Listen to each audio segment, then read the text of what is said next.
Welcome to Kinship Cafe.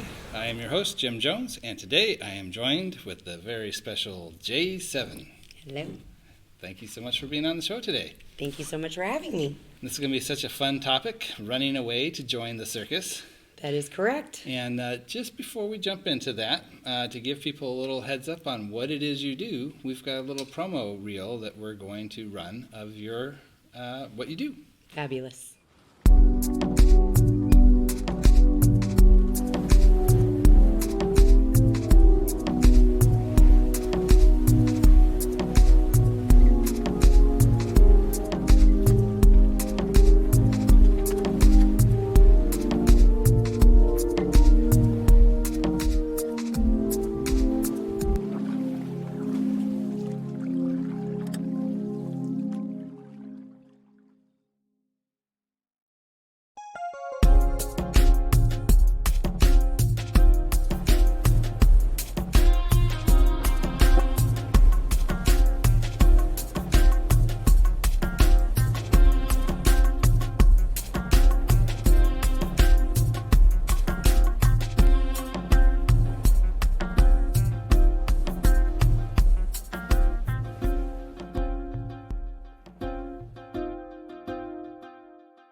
Well, J7, it looks like you have a taste for fire. I do. So, I don't know where to start to begin with, so let's just start with, how did you get into the fire eating business? How did you run away to join the circus? Well, the fire eating actually came a little bit later. When I was inspired to run away and join the circus, it actually came from my child. And out of the blue one day, my kid came home from just regular public schooling and said that there was a local circus class and that she wanted to join it.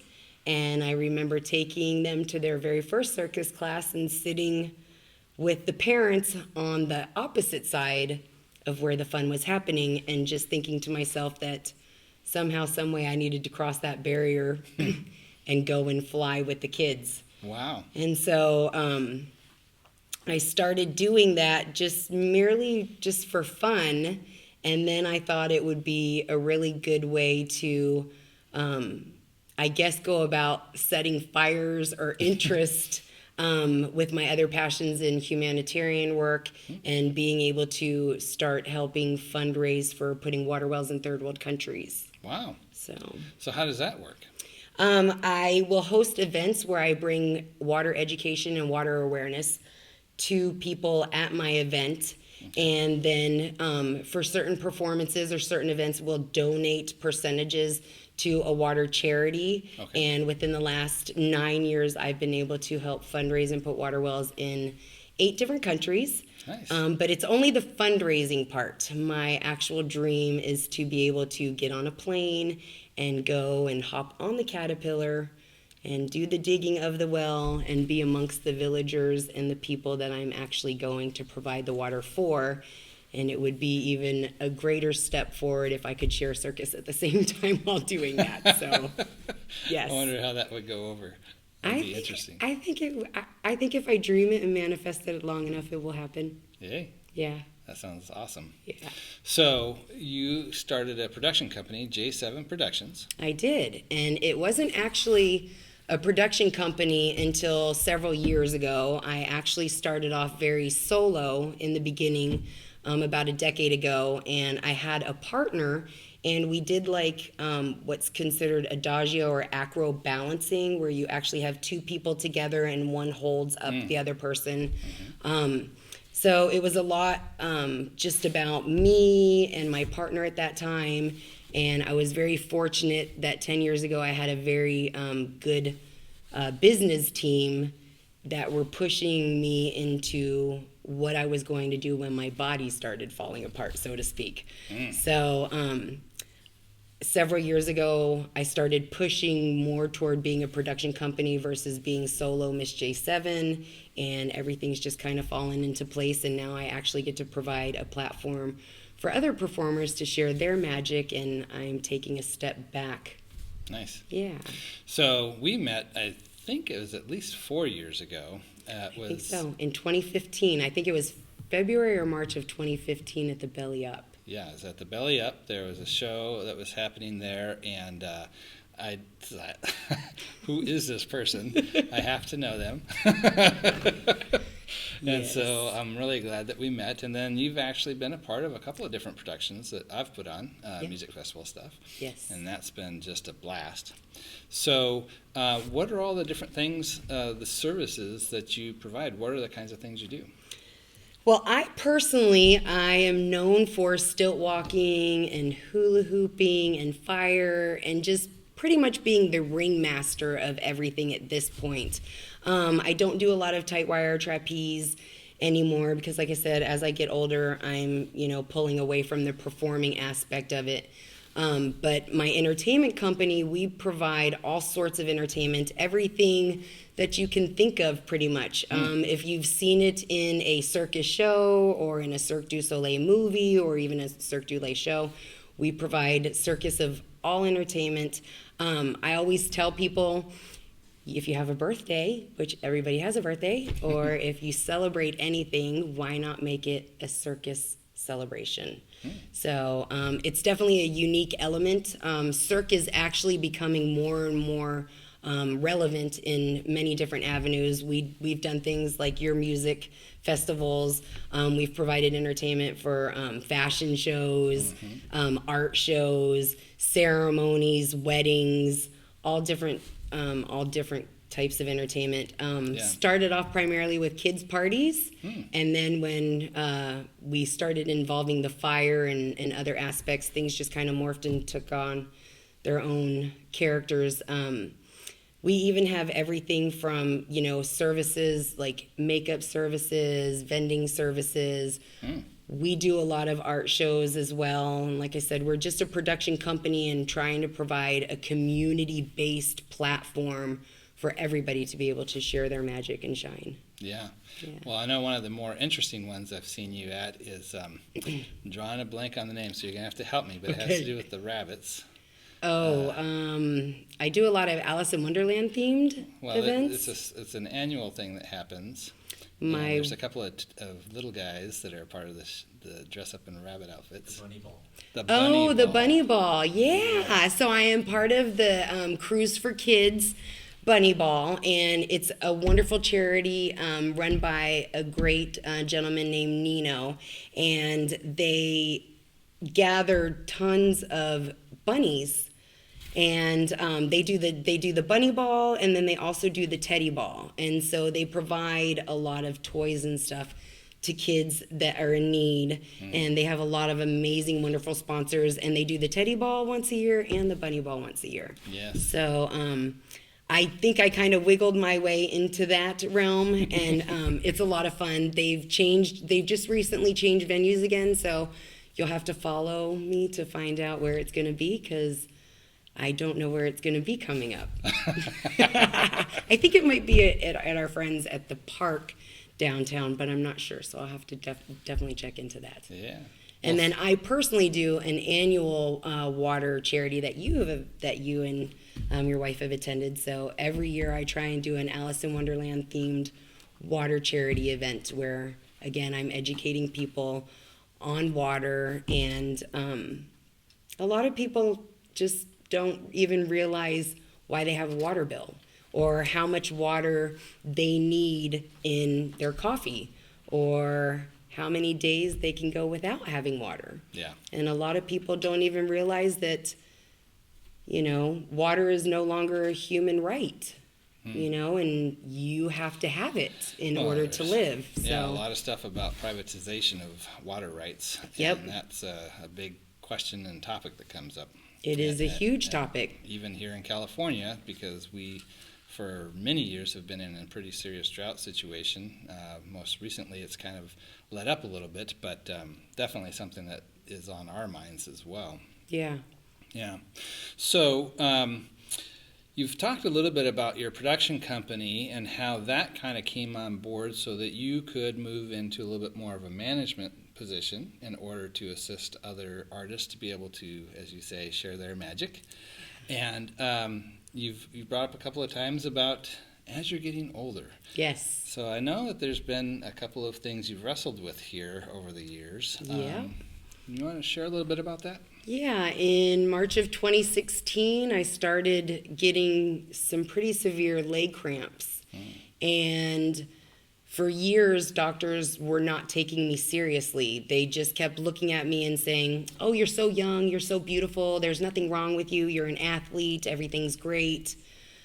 Fast forward to now, a little over 3 years, and I have recently been diagnosed with some pretty heavy-duty diseases, and I think that the main one is ironic due to the fact of one of the topics that we will be discussing, but I have been diagnosed with a phenomenon disease, which I find strange and unusual all within itself, but I have been diagnosed with Raynaud's phenomenon 2 with gangrene and the possibility of losing limbs. Wow.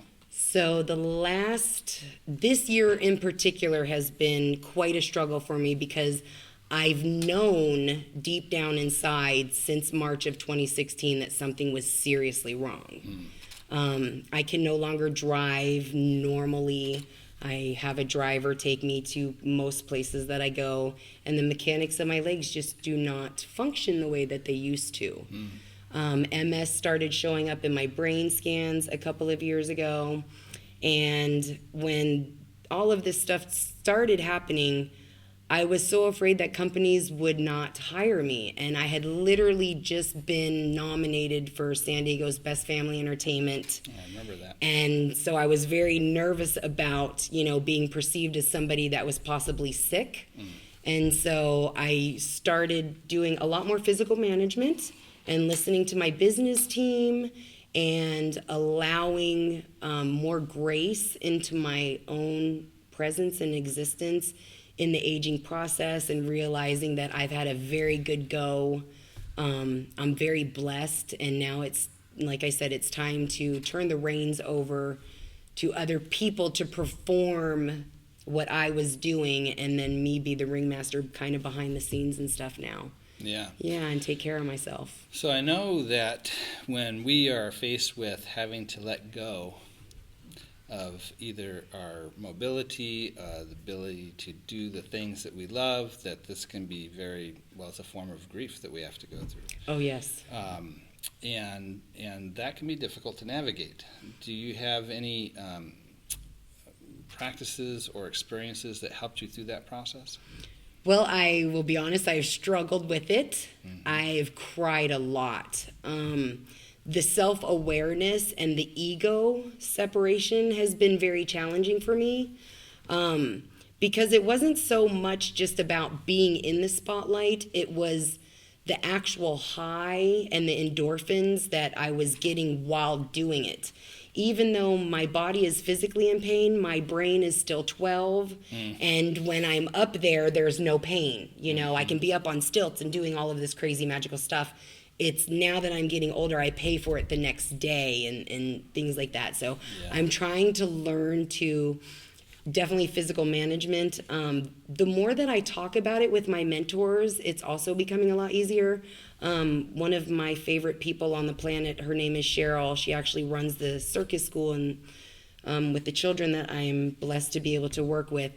She just recently shared a beautiful video with me from a lady that was like on TED Talks, talking about, acceptance and just being able to come to terms with things more gracefully. So a lot of it's coming through spirituality. A lot of it's through meditation, trying to find my calm, and just realizing, like you said, the letting go part. Like I said, at first it was a lot of tears, but as the acceptance comes on, I'm now starting to realize this is the best physical management. This is what's going to keep and feed my soul at the same time. And so now I'm definitely a clown because I'm balancing more things, I guess. Okay. But I guess physical management is like my key term right now.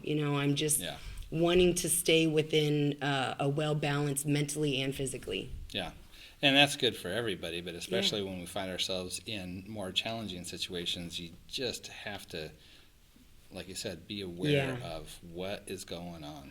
Yeah, I think one of the hardest things too for me has just been like the everyday little things. Like, it was no big deal 10 years ago carrying around all my heavy luggage and all of my equipment. Now I'm realizing, oh, it's nice to have an assistant. Yes. So just little tweaks and things like that. Mm-hmm. But I'm definitely taking it as part of the growing process. And I want to be like the lady in the TED Talks video.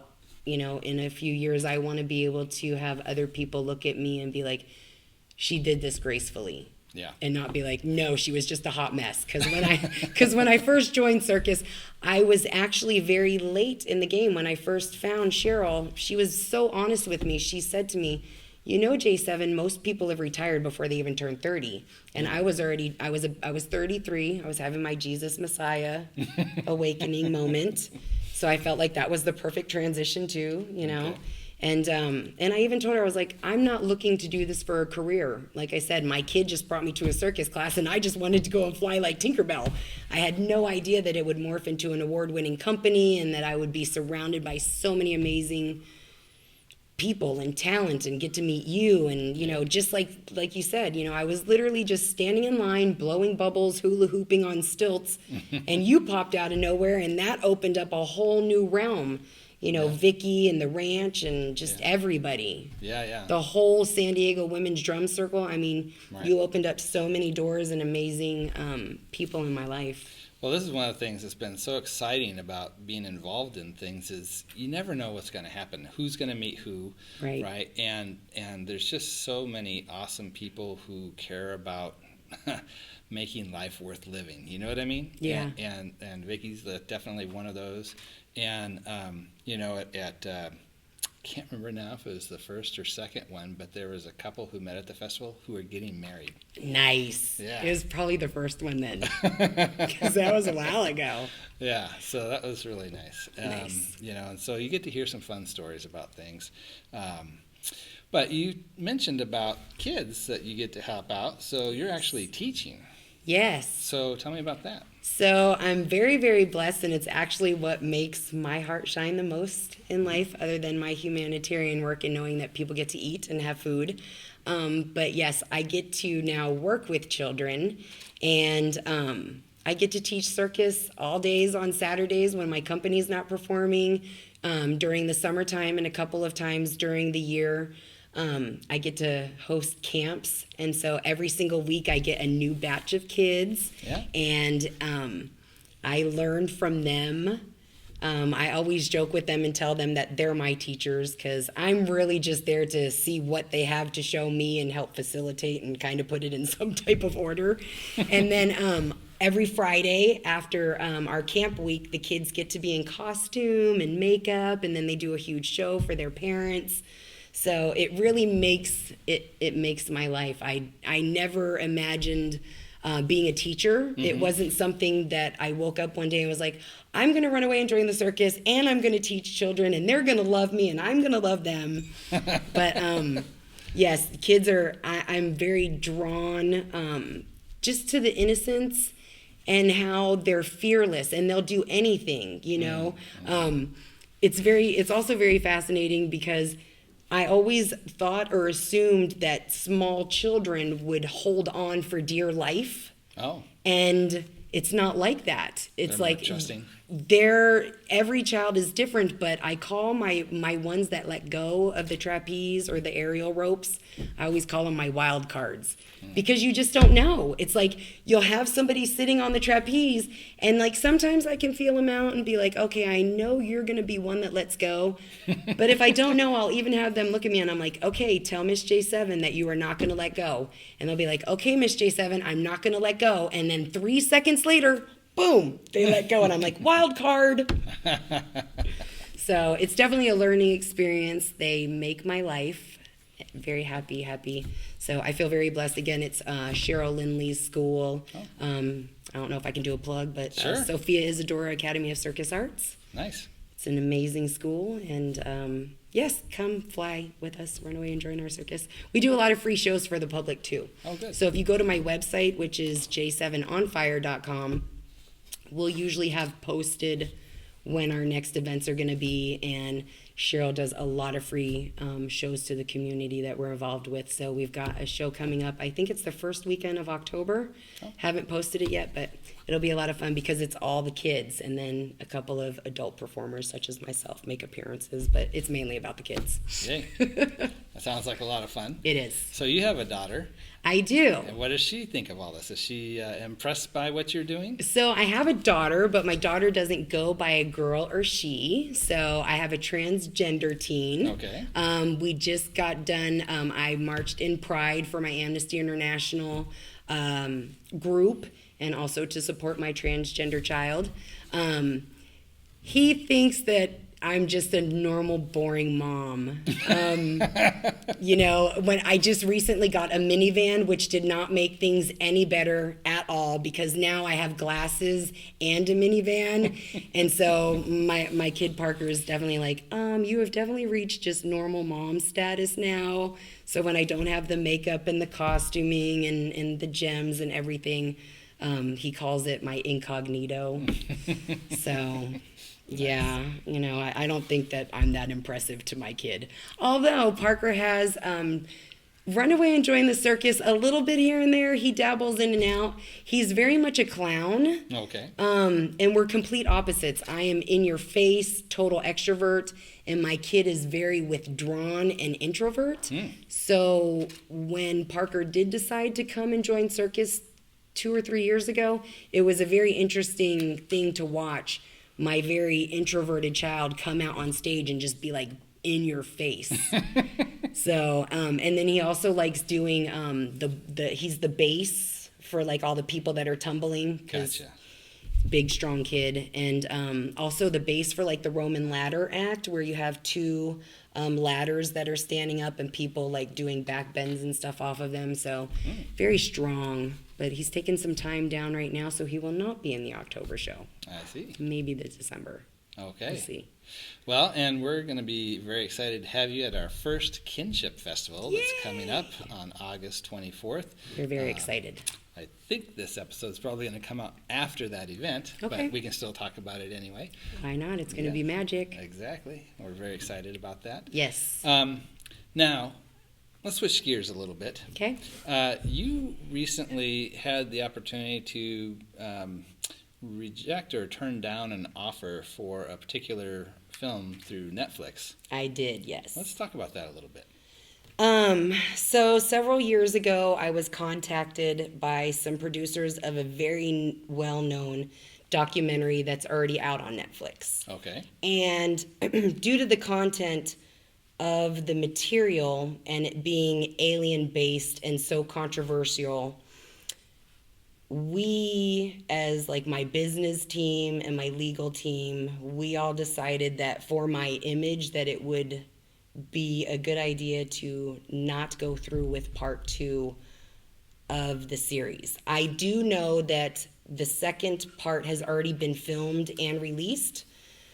The first part of the movie was wildly successful, and it's the Stan Romanek disclosure of his alien encounters. And the producers found me, coincidentally, due to another filmmaker. I was at a party in 2012 and just randomly talking about some supernatural and alien-like encounters or things that I've experienced throughout my life. Fast forward 5 years later, I'm getting a call from the Netflix producers because somebody had shared my stories with them. And so they actually sent me to meet with a very well-known casting director. And right whenever I got there, I felt like, okay, everything had fallen into place, because my whole life I have been very drawn to the supernatural, anything alien related. Just recently, the whole Bob Lazar thing has come out, and I find it extremely fascinating that when I was a child in the 80s, I knew deep down inside that this guy was not crazy, even though the media was portraying him as a circus freak, clown, lunatic, all that stuff. Area 51 doesn't exist, blah, blah, blah. It actually does. Now it's all being proven. Everything's being disclosed. And it's all part of the government's disclosure. If you actually look at other countries, prime ministers are coming forward and they're all disclosing all of their alien files and things of that nature. So I met with some pretty top bigwig producers, and when I explained to them how the movie was going to be produced and what they were offering and what my say would be in it, it was just collectively decided that I would turn it down. Okay. Yeah. So, do you mind me asking what it was that got them interested in you? I think it has to do with the fact that I've had documented evidence in regards to some things that I have felt that have happened to me throughout my life. And if you watch the first one on Stan Romanek, he too also had plenty of documented incidents. Okay.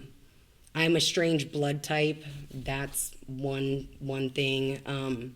I think the fact that I've documented so much of the things that have happened to me, that was another reason that they were drawn to me, because they're looking for people that actually have witnesses and people that can collaborate or collaborate, on, what I'm trying to verbally, share. Because it's not all cut and dry. It's not like, one day, I woke up and I was abducted by little green men and put in a spaceship. It's very, it's a lot more complicated than that. I feel like it's, how you have the box single, divorced, complicated? Well, it's complicated. I can tell you, though, that I have an amazing ghostwriter, and a book will be coming out in regards to my supernatural and the phenomenon aspects of my life. And do I believe in aliens? Of course. Okay. I've had too many experiences that cannot be considered coincidences, and I think it's not a shallow thought, but I just think that it's not a logical thought to think that we would be the only species.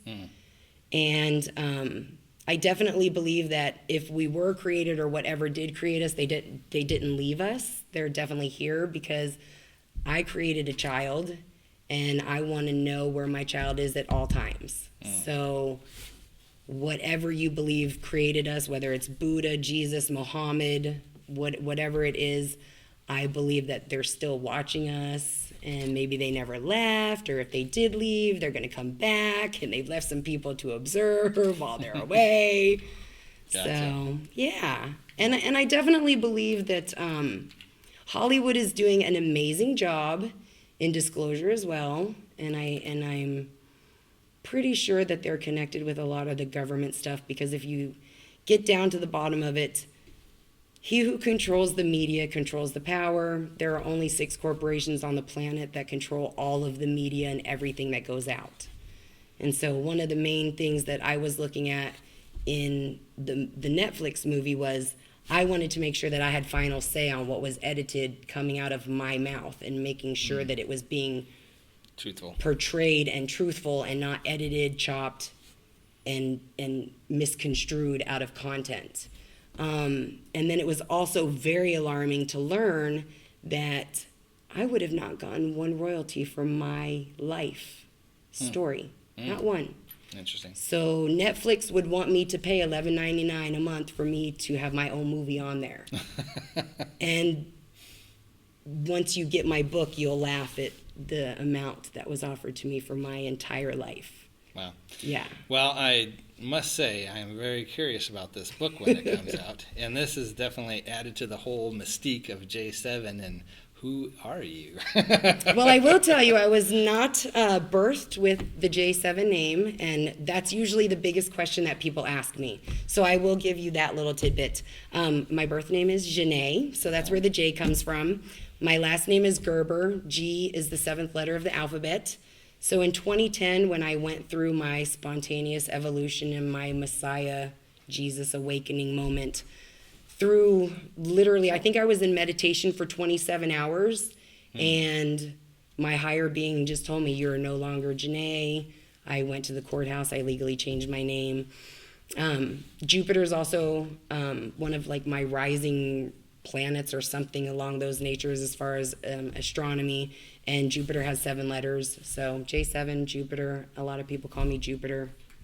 So there's a little tidbit of information for you. Yeah. And I remember, speaking of your parties that you'll hold, yes. Sometimes the timing of that is very specific for the number 7. Very specific, yes. Like, what was it, 1:11? So I think one of my events started at 11:11 and then went to like 1:07. So timing and numbers are very important to me. I definitely think that there's a lot of synchronicity. I actually met my fairy godmother the same night that I met you and Diane, and she's very into the 11:11 and the awakening and the numbers. So I am definitely one of those people that like I read my horoscope. And yes, I understand that if I read every horoscope that they would all relate to me, but I just read them anyway for fun. Well, there you go. Yeah. Well, that's what I think is really missing a lot in our world right now is just having some fun. There's so much just like angst going on that if we could all just kind of relax a little bit and enjoy the ride, things would be a lot better. For sure. Yeah. That's why I bring bubbles everywhere. Because bubbles make everybody smile. Well, this has been so much fun. I appreciate you having me. I am so glad you were here, and hopefully we'll have you back again sometime soon. For sure. All right. Thank you so much. Okay, be well. Thank you. Be well, everyone.